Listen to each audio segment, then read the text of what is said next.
this is what's wrong with this generation.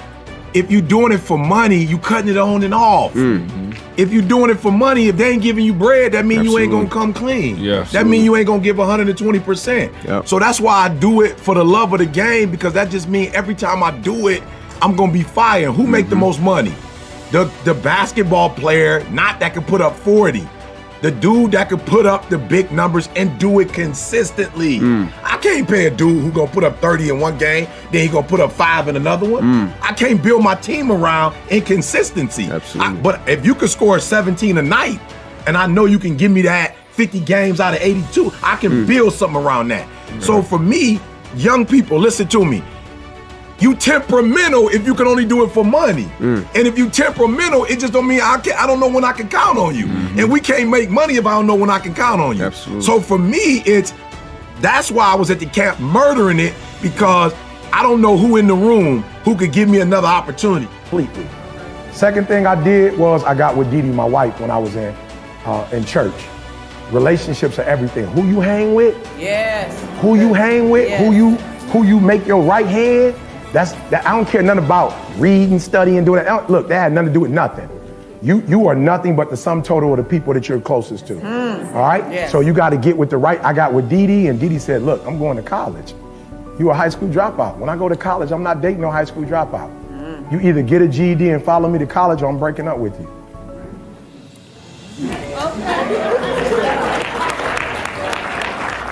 The first word I used when I came out and I talked about gas in the car was what? Fuel. That was fuel, bro. I'm not, look to me, I might be stupid, but I ain't dumb. I'm just being real. I might be stupid, but I ain't dumb, bro. I knew my girl wasn't about to go to no college for 4 years. Come back to you. Yes. Huh?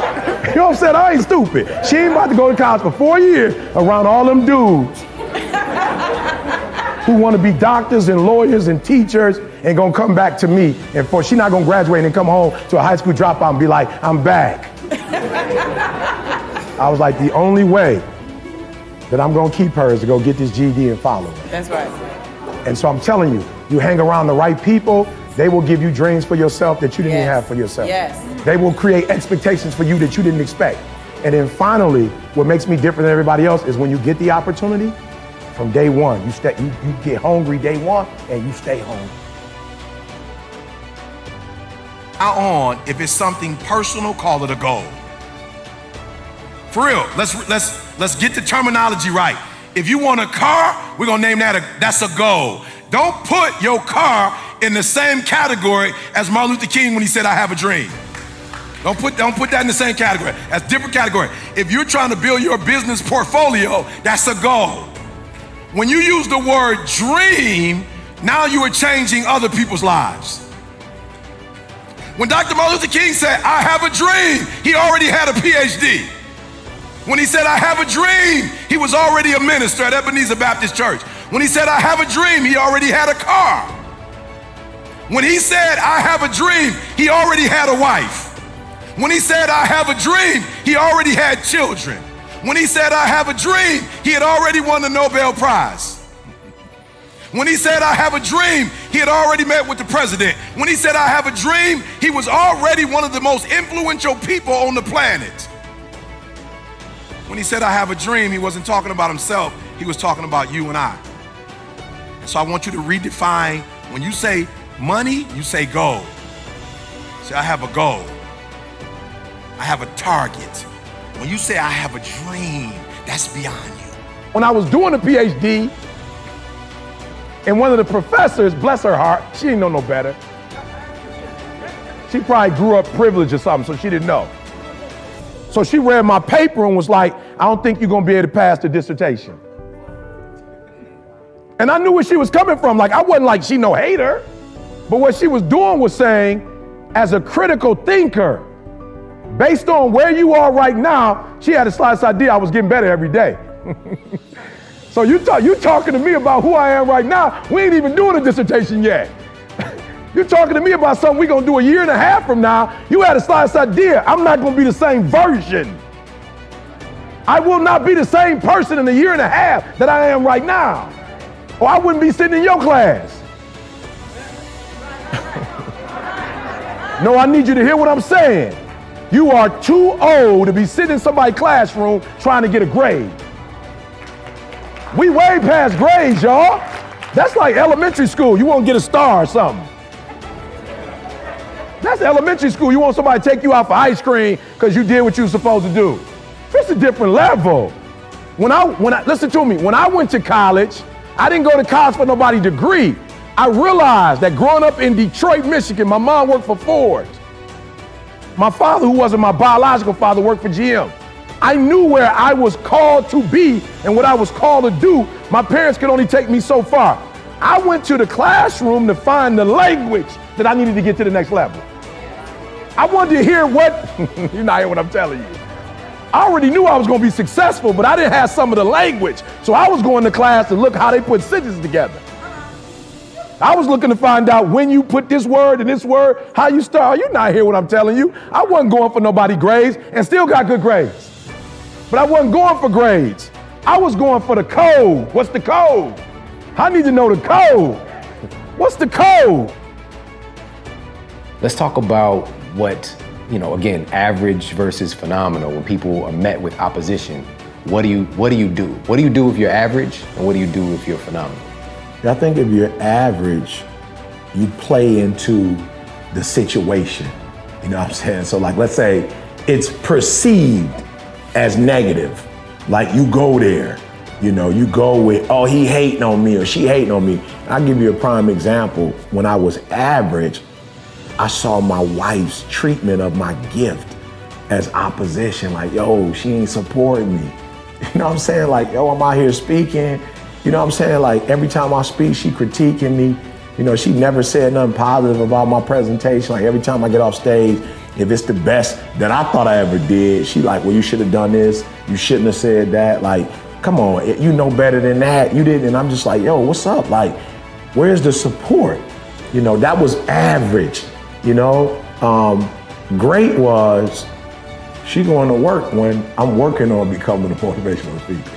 She's going to work every day. So she's supporting you. You got health insurance because she has health insurance. She got a 401k. She's built up a bank account. She got a phenomenal credit score and got us a house with her credit score.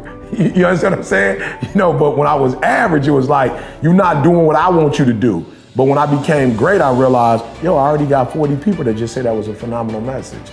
You don't get better by people telling you what you did right. You get better by watching the film. You get better by critiquing yourself. So here's a person who's brave enough to critique me because somebody else might have thought the same thing, but they weren't gonna say nothing to me about it.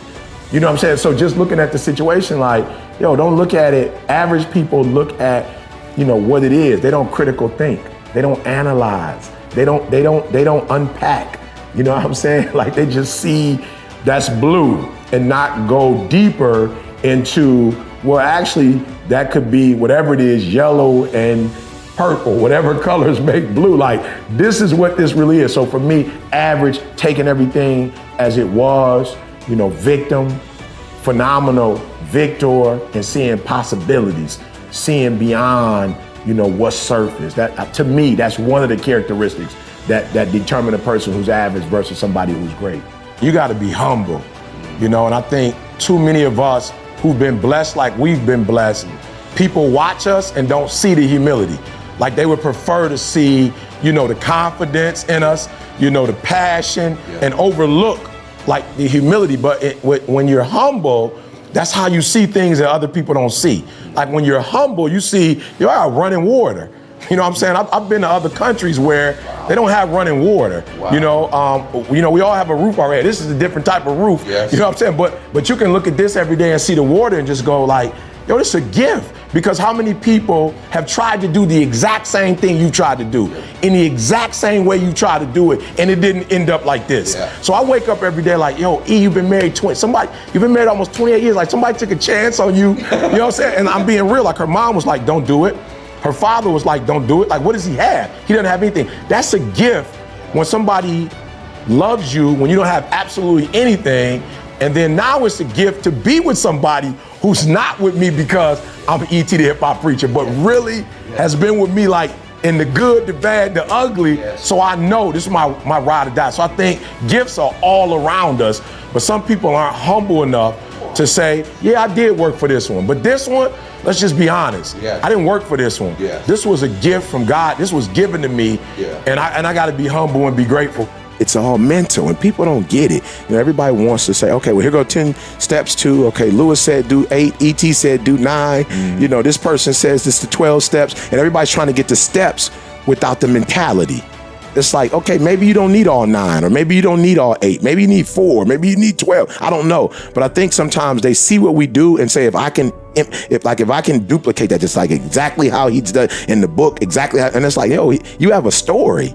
You know, you have a unique experience. And so your 12 are shaped by not just your world, but how your world has shaped your thinking. And I think that's the part they're missing. It's like, guys, you know, if it was easy, everybody could do it. If it was a cookie cutter, everybody would just follow it to the T. But there's a mindset. And when I looked at Serena, you know, when I look at the Michael Jordans of the world, Tom Brady, you know, when you look at Michael Phelps, like it is a mentality. You know, on our new album, The Resolution, I talk about, I got that dog. And I'm not really referring to just this, you know, aggressiveness, but it is a mindset. I saw Belichick said something where, you know, they were like, how you feeling about the Super Bowl? He's like, I'm gonna be honest with you, we're 5 weeks behind. You know what I'm saying? He's like, yo, everybody else is next year. For next year. Everybody else is practicing, training, they lost, you know, they and so they're trying to get ready. They're lifting weights, they're reading books, they're, you know, everybody that lost is studying. He's like, yo, what type of mind says we're 5 weeks behind in terms of the Super Bowl? Right, the day after the Super Bowl. So, but again, it's a mentality, and I think a lot of people are missing that mentality.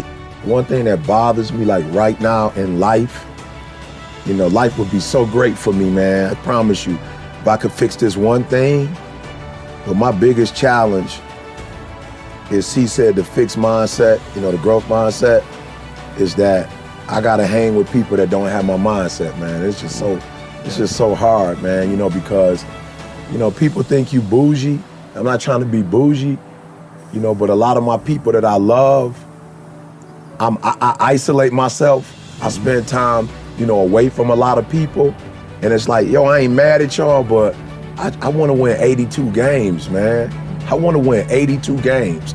I want to win every playoff game. I want to sweep every doggone team. I want to win the doggone championship.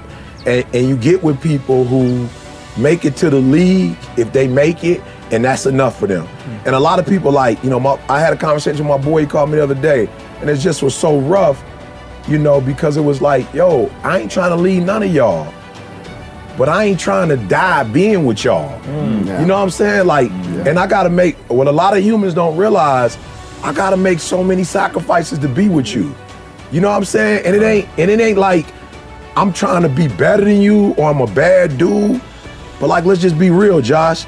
We stand at the Montage, you know what I'm saying? My girl was like, we spent a lot, like, Didi, sit down. Like, she was like, it costs for 3 days or however long we stay at 10 grand. I'm like, no question.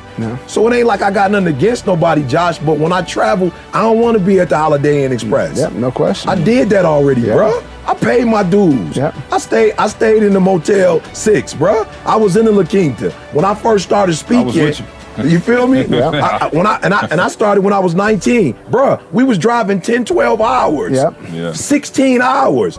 I don't want to do that at 47. And the fact that you didn't grow or you want to stay where you are, I'm not mad at you.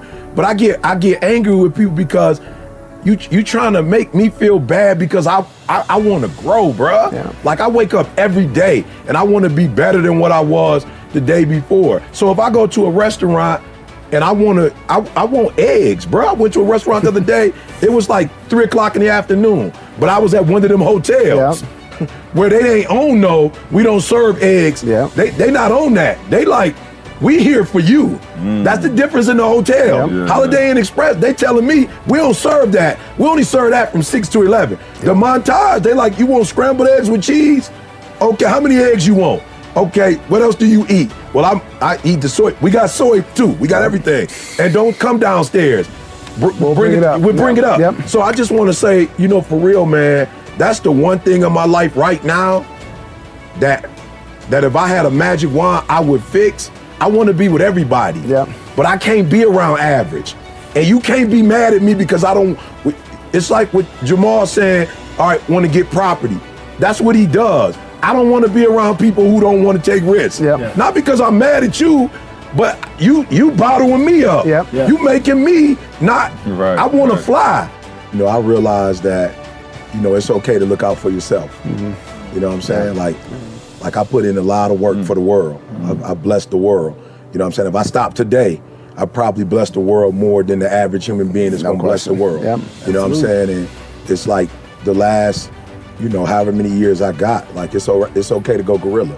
Like it's okay to go beast mode. Yep. Come on to Like the it's dark okay. side, player. Yeah, I'm just saying it's okay. You know what I'm saying? And I feel like, for real, I'm at a point where I feel like God will say to me today, well done, thou good and faithful servant. Like what I call you to do, you took it and you ran with it. But now I need you to look out for you. You know what I'm saying? In a way that nobody else is gonna look out for you, because it's you. You know, and I think when you do what I do, you make the mistake when you're younger of thinking you pour into all these people, they're just gonna automatically turn around and pour into you. Nope. And it don't work like that. Not even in a bad way. But nobody even knows what you need, first and foremost. No other human even knows what you need. They're not in you to know what you need. You know, so there's just certain opportunities that I would be like, nope, I'm not gonna do that, because this is gonna take me away from being a servant. And it's like, yo, you served enough. You know what I'm saying? And I look at my mentor, and that's the one thing that I'm hurt for. It's like, you know, he will pass and have put 70 years into blessing people. And I don't know if he ever got to do this. I don't know if he was ever able to rent something out for a month and come and enjoy the fruits of his labor.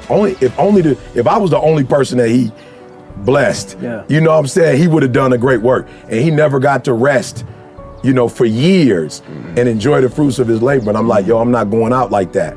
You know, because if not in a bad way, but so many people are in need.